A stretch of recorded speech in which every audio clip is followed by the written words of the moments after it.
Commander John Hayes stared at the strange object through the reinforced glass of the research chamber. The artifact was about the size of a football, oval-shaped, with a smooth surface that seemed to shift between deep blue and purple depending on the angle of light. Scientists had found it buried in the ice of Europa 3 weeks ago, and no one could figure out what it was. "Any progress, Dr. Miller?"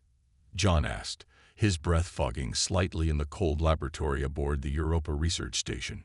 Lisa Miller shook her head, frustration clear in her eyes. "Nothing makes sense. It's not made of any material we recognize. It absorbs all attempts at scanning. It's just waiting." John nodded, his gaze fixed on the object. Earth had established colonies on Mars 15 years ago, and the Europa base only 5 years back. Humanity was still new to space exploration beyond their solar system. Finding alien technology was unprecedented. "Let me see it again," John said. Lisa hesitated. "The director said no more direct contact experiments." "The director isn't here," John replied with a slight smile. "And we both know nothing happens unless a human touches it." It was true. The artifact remained dormant when handled by drones or robotic arms. But when human skin made contact, the surface came alive with faint symbols that glowed a soft blue before fading again. Lisa sighed but entered the code to unlock the chamber. John put on a thin pair of gloves and stepped inside. The air was even colder here, and he could see his breath clearly now. He approached the artifact slowly. The last time he touched it, he'd had strange dreams for a week afterward. Dreams of stars and distant worlds he couldn't possibly know. But there was something pulling him back to it, like a whisper he couldn't quite hear. John removed his right glove and placed his palm flat against the artifact's surface. The reaction was immediate. The object pulsed with light, much stronger than before. Symbols appeared across its surface, flowing like water. John felt a strange warmth spreading up his arm and into his chest. For a brief moment, he saw impossible things: vast space fleets, worlds with twin suns, and humans with light flowing from their hands and eyes. He pulled away, gasping. "John, are you okay?" Lisa's voice came through the intercom, concerned. "I'm fine," he said, though he wasn't entirely sure that was true. "Did you record that?" The symbols were much clearer this time. "All captured," Lisa confirmed, her fingers flying across her tablet. I don't even know what this is, but it's responding to you, specifically to you." Across the galaxy, in a vast chamber constructed from materials that seemed to absorb light rather than reflect it, 12 beings sat around a circular table. None looked remotely human. Some had multiple limbs. Others appeared almost gaseous, contained within environmental suits. "The report is confirmed," said a tall, slender creature with 4 arms and skin like polished amber. "Humans have discovered a precursor artifact on their moon Europa." A ripple of distress moved through the gathering. "Has it activated?" asked another being, this one with features that seemed avian, with feathers that shifted color with its mood, currently a deep worried purple. "Preliminary activation only," replied the first. "But our sensors detected an energy signature consistent with genetic unlocking protocols." Silence fell heavily across the chamber. "After 50,000 years of dormancy," whispered a third being, its voice like stones grinding together, "the containment measures are failing." The tallest figure at the table rose. Unlike the others, this one seemed almost crystalline, with a body structure that refracted light in complex patterns. "The prophecy spoke of this day," it said gravely, "when humans would begin to remember what they once were. We all know what they are capable of if they fully awaken." "We should implement protocol containment immediately," suggested the amber-skinned being, "before more of them connect with the artifacts." The crystalline figure seemed to consider this. "Prepare the diplomatic corps. We will extend an invitation to the human leadership, offer them technology, knowledge, alliance, but all precursor artifacts must be surrendered." "And if they refuse?" asked the avian creature. The crystalline being's voice was cold as it replied, "Then, for the safety of all civilized species in the galaxy, humanity must not be allowed to awaken." Back on Europa, John Hayes dreamed of stars and power flowing through his veins, unaware that across the solar system, 3 other humans who had briefly handled the artifact before him were experiencing the same dreams and beginning to change. 3 weeks after the discovery on Europa, Earth received its first official alien visitors. The massive ship appeared at the edge of the solar system without warning. It moved past the outer planets at impossible speeds before settling into orbit around Earth. Captain Susan Wright stood at attention on the landing pad at the United Earth headquarters in Geneva. As military liaison to the diplomatic mission, she wore her formal uniform with all decorations. Around her, world leaders and representatives waited nervously. "Are you ready for this, Captain?" asked General Harrison at her side. "As ready as anyone can be for first contact, sir," Susan replied, her eyes fixed on the approaching shuttle. It descended gracefully, making almost no sound as it landed. The craft's door opened, revealing a tall figure with amber skin and 4 arms. Behind it came 6 other aliens of different species. The leader wore an ornate robe with symbols that reminded Susan of the ones John had described seeing on the Europa artifact. "I am Ambassador Zex Tool of the Araxian Empire, senior representative of the Galactic Confederation," the alien said in perfect English. "We come in peace and friendship to welcome humanity to the galactic community." The welcome ceremony moved inside to the Grand Hall. Ambassador Zex Tool presented impressive offers: medical technology that could cure most human diseases, faster-than-light travel capabilities, and access to resources on hundreds of worlds. "This is very generous," said the Secretary General. "What does the Confederation expect in return?" Zextol's 4 hands made a graceful gesture. "Very little.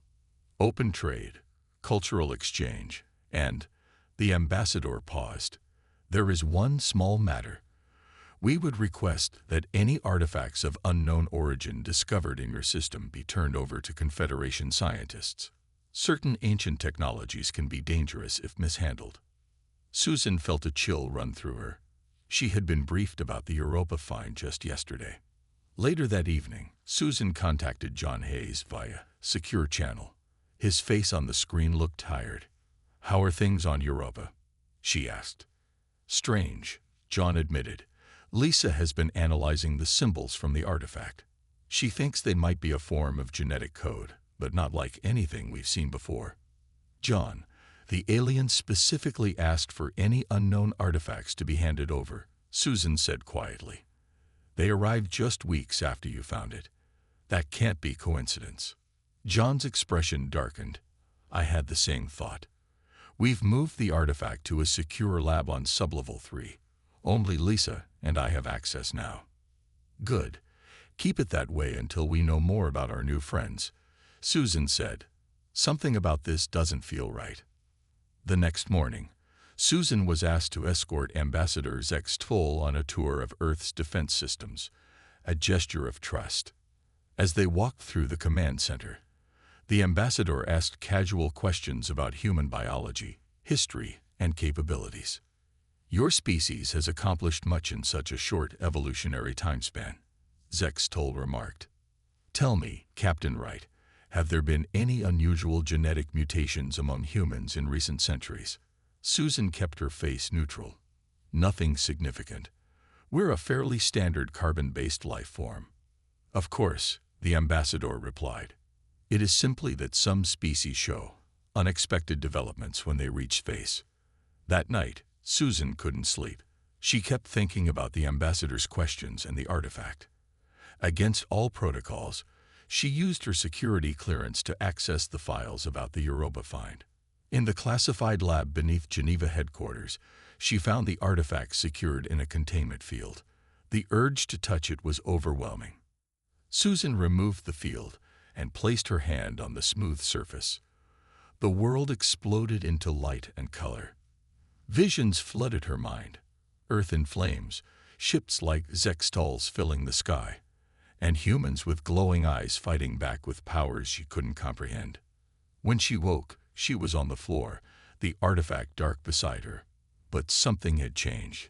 She could hear conversations 3 rooms away. She could feel the metal of her badge bending under fingers that suddenly felt too strong. And she knew, with absolute certainty, that the Confederation had not come to Earth as friends. In his private chambers aboard the Confederation vessel, Ambassador Zex Tull received an urgent message. One of their planted monitoring devices had detected an unusual energy surge in the building where Captain Wright had just accessed the artifact. "Accelerate the timetable," Zex Tull ordered.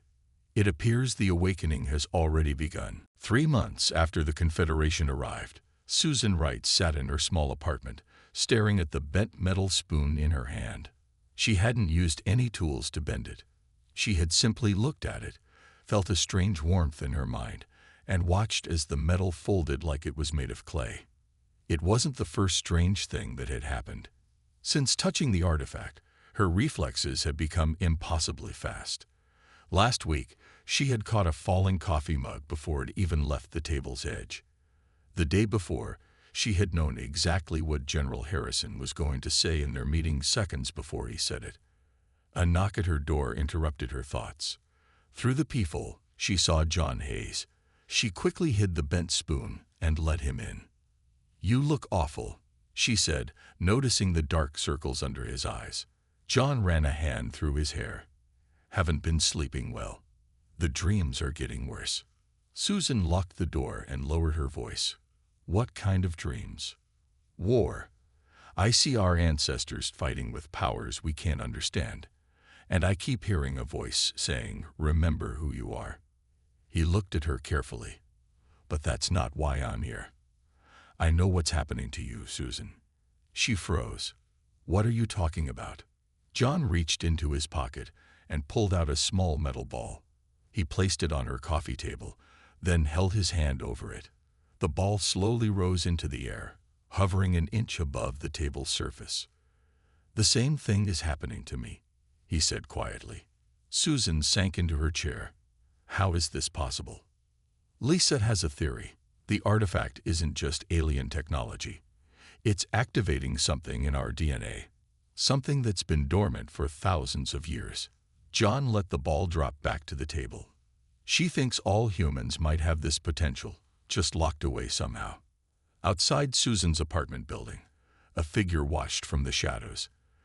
The Confederation spy adjusted his human disguise and activated his communication device. "Confirmation of subject Wright showing signs of awakening," he whispered. "She is now in contact with Hayes from the Europa mission.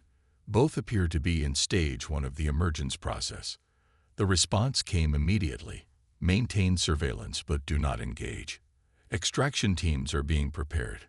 The spy didn't notice Peter Campbell sitting in a car across the street, his government-issue surveillance equipment picking up every word of the alien transmission. Peter, an intelligence officer with Earth's security forces, had been assigned to monitor the Confederation representatives. He had suspected they were hiding something from the beginning. Now he had proof. Back in Susan's apartment, Lisa Miller had joined them via secure video link. "The symbols on the artifact aren't just writing," she explained, her face serious on the screen. "They're genetic instructions. I've compared them to human DNA sequences, and they match with parts of our genome that scientists have always called junk DNA, segments that seem to have no purpose." "So what exactly is happening to us?" Susan asked, demonstrating her new ability by lifting a cup without touching it. "I think the artifact is activating these dormant genes," Lisa replied. "It's like unlocking something that was deliberately locked away. And the changes seem to be accelerating with each person who goes through it." John nodded. "I can do things now I couldn't do a week ago. And sometimes I can sense other people like us. There are more awakening every day." Susan looked out her window at the Confederation ship hovering in the distance. "They know, don't they? That's why they came so quickly after we found the artifact. They don't want us to wake up." "The question is why," John said. "What are they so afraid humans might become?" As if in answer, Susan's phone rang. It was General Harrison, his voice tense. Captain Wright, report to headquarters immediately. The Confederation ambassadors have just demanded we turn over all research personnel who had contact with the Europa artifact. They're claiming it's an unstable weapon that could threaten Earth. Susan exchanged looks with John. We're out of time, she said. They're making their move. Across the city, in the Confederation embassy, Ambassador Zex Tool addressed his fellow delegates. The humans are awakening faster than predicted. We need to implement the containment protocol now, before they reach Stage 2 capabilities. A delegate from a gaseous species pulsed with anxiety. The last time humans reached full awakening, they nearly destroyed half the galaxy before we managed to suppress them. If they remember who they truly are, they won't get the chance, Zex Toll promised. The cleansing fleet is already on its way. The attack came at dawn. Confederation ships appeared suddenly in Earth's orbit, their weapons already firing at the orbital defense platforms. The official announcement claimed they were responding to human terrorists who had attacked Confederation diplomats. It was a lie. They're targeting military bases and research centers first, John said, watching the news feeds as Susan piloted their small shuttle away from Earth. The experimental ship Defiance was humanity's newest vessel, equipped with technology reverse-engineered from Confederation designs. It hadn't been fully tested yet, but they had no choice. Lisa sat behind them, the artifact secured in a special container beside her. We need to get to Mars, she said. Peter says he's established a secure facility in the southern underground complex. Susan nodded, pushing the engines harder. Did he get all the research data? Everything I could send him, Lisa confirmed. But I'm worried about the other people who touched the artifact. The Confederation will be hunting them specifically. 3 hours earlier, Peter Campbell had arrived at Susan's apartment with urgent news. The intelligence officer had intercepted communications revealing the Confederation's true plan, a full takeover of Earth, with special forces tasked with capturing or killing anyone who had contact with precursor technology. We can't let them take the artifact, Peter had insisted, and we need to save as many awakened humans as possible. Now, as their ship raced toward Mars, John closed his eyes and concentrated. Since his abilities had grown stronger, he discovered he could sense other awakened humans, like points of light in his mind. I can feel about 30 others, he said quietly. Most are still on Earth. Some are being moved. A few are. His face tightened with pain. Gone. Susan reached out and squeezed his hand. Her own abilities had developed differently. She could see moments before they happened, brief flashes of possible futures. Right now, those visions showed Confederation forces spreading across Earth's surface. They're going to occupy the planet, she said, pretend to be peacekeepers while they hunt down anyone showing signs of awakening. Behind them, Lisa was reviewing data on her tablet. I've been comparing the genetic changes in both of you, she said. The artifact is definitely activating dormant sections of human DNA, but the changes are accelerating. Whatever abilities you're developing now, they're just the beginning. The Defiance shuddered as its engines pushed beyond safe limits. Mars grew larger in their view screen. Peter said he'd leave landing instructions at these coordinates, Susan said, inputting numbers into the navigation system. As they approached Mars, a hidden doorway opened in what appeared to be solid rock face, revealing a hangar built deep into the planet's surface. They landed carefully, and Peter met them at the airlock. You made it, he said, relief clear in his voice. We have about 60 people here now. Scientists, military personnel, and a few civilians who started showing abilities. He led them through a series of tunnels to a large chamber that had been converted into a command center. Screens showed news feeds from Earth, where Confederation ships now hovered over major cities. They're claiming to be protecting humanity from a dangerous faction that misused alien technology, Peter explained. Most people believe them. Why wouldn't they? But they're rounding up anyone connected to space programs or research into the artifacts. Lisa placed her container on a table and carefully removed the artifact. I made a breakthrough yesterday, she said. This isn't just alien technology. It's human. The others stared at her. What do you mean, human? John asked. The genetic code it activates is already in us, Lisa explained. And I found historical references in the artifact's data, references to a time when humans ruled this galaxy. The species in the Confederation aren't our superiors. They were once our subjects. The room fell silent as the implications sank in. They engineered our downfall, Susan whispered. They found a way to lock away our abilities and trap us on Earth. Lisa nodded. And they've been monitoring us for thousands of years, making sure we never remembered who we really are. The artifact was created by humans who foresaw what was happening, a failsafe to awaken our species if we ever encountered the Confederation again. Peter pointed to a screen showing Ambassador Zex Tull addressing the United Nations. Then why reveal themselves now? Why not just destroy Earth? Because they're terrified of us, John said, understanding dawning in his eyes. They know what we're capable of if we fully awaken, and they know they might not be able to stop us this time. 6 months passed since the Confederation took control of Earth. The Mars base, now called Haven, had grown into a true resistance headquarters. What began with 60 people had expanded to over 300 as Peter's network smuggled more awakening candidates off Earth. Susan stood in the training chamber, watching 20 people practice with their newly discovered abilities.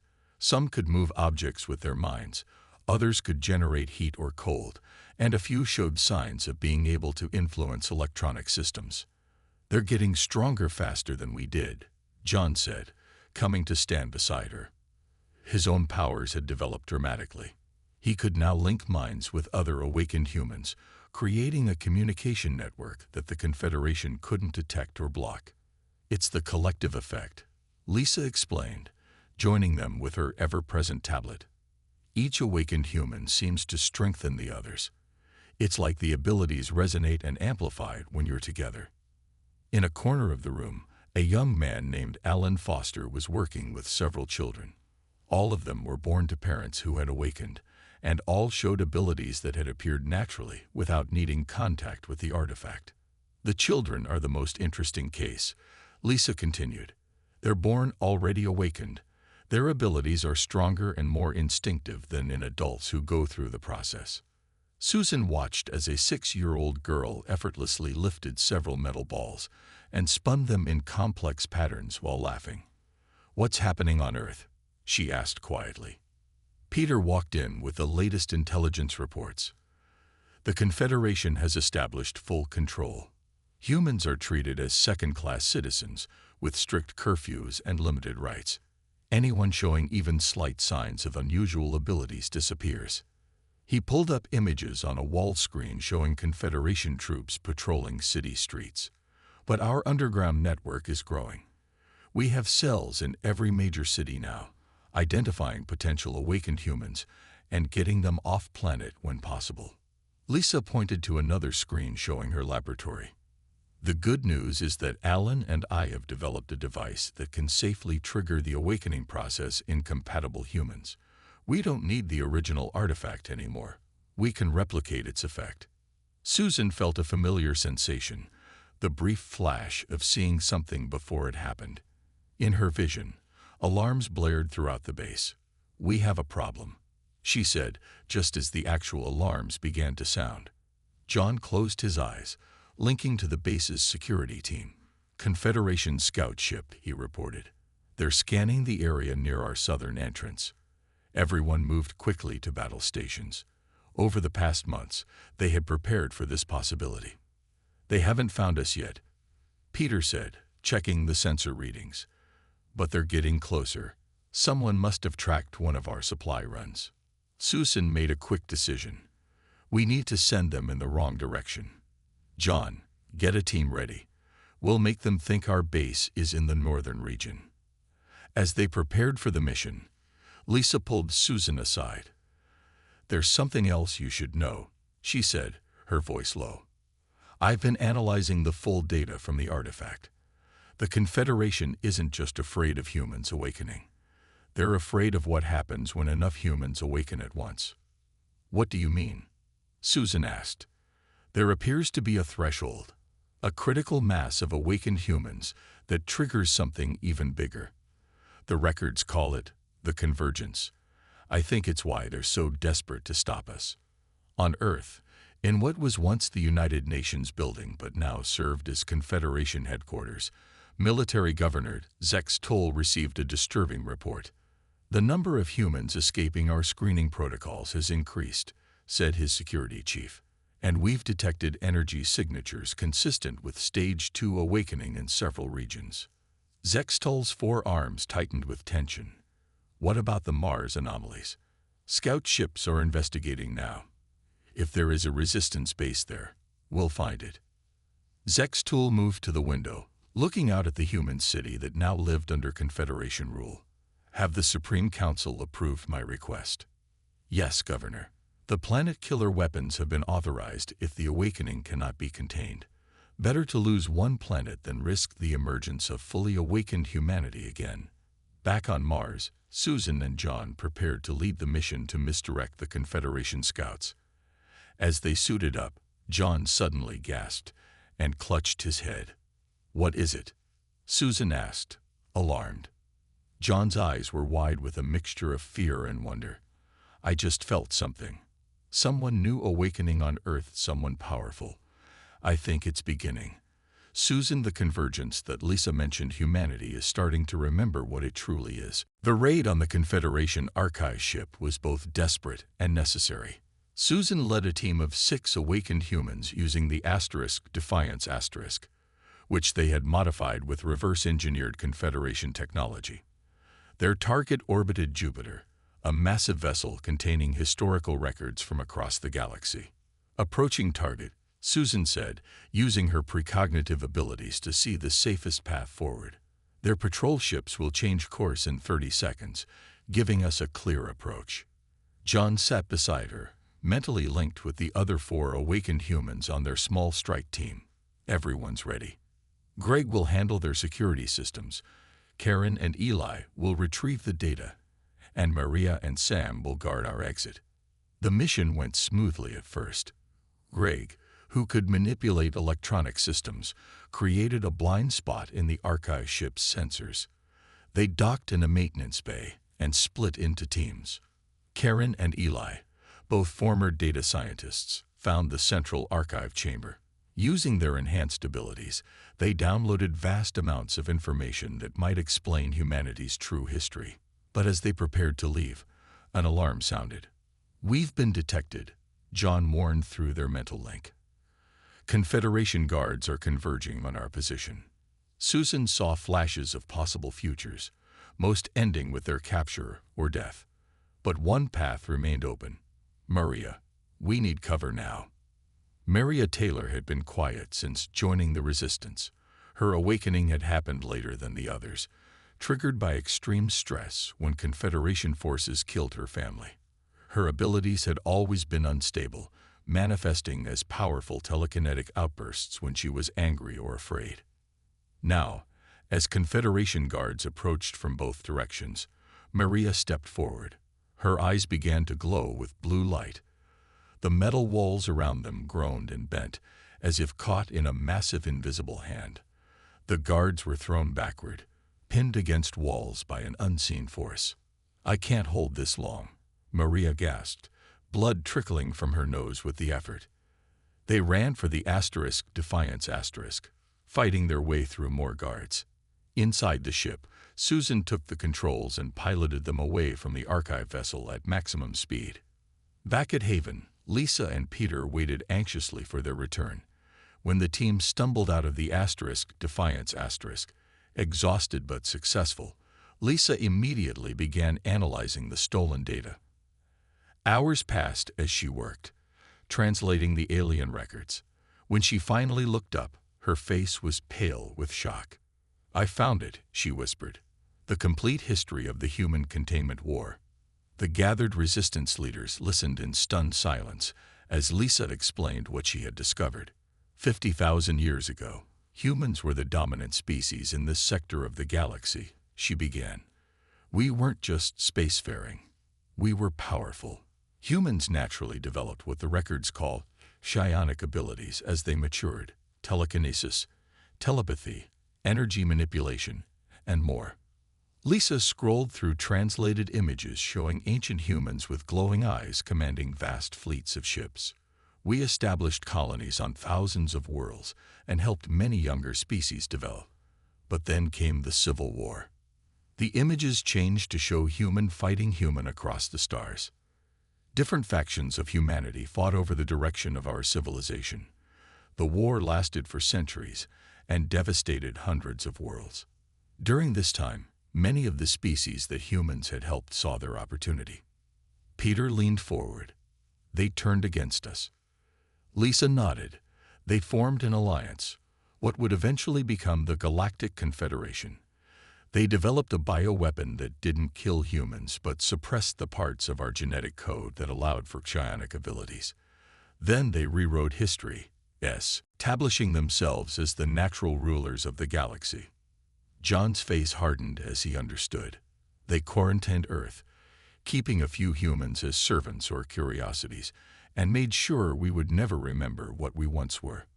But some humans foresaw what was happening. Lisa continued. A group called the Precursors created failsafes, like our artifact, designed to reactivate human abilities if we ever encountered the Confederation again. As the implications sank in, Maria stood up suddenly. Her body trembled, and objects around the room began to shake. "They killed billions of us," she said, her voice eerily calm as her eyes began to glow. "They stole our history, our abilities, our rightful place. They'd been watching us, keeping us caged like animals for thousands of years." The metal table in front of her crumpled like paper. Glass shattered. The lights flickered. "Maria, you need to calm," Susan began, but stopped as she saw what was happening. Maria wasn't just having an emotional outburst. She was undergoing a spontaneous evolution of her abilities. The glow in her eyes spread across her skin in intricate patterns that matched the symbols on the artifact. "I remember," Maria whispered. And then she collapsed, the energy around her dissipating. When she regained consciousness minutes later, she looked at the others with new awareness. "I know how to fight them now," she said simply. "And I know how to make all humans remember." The Haven base hummed with activity. In the month since Maria's breakthrough, everything had changed. The resistance was no longer just hiding. They were preparing to fight back. John stood in the command center, mentally connected to awakened humans across the solar system. His ability had grown exponentially, allowing him to link hundreds of minds into a single network. Through these connections, he coordinated operations on Earth, Mars, and the outer moons.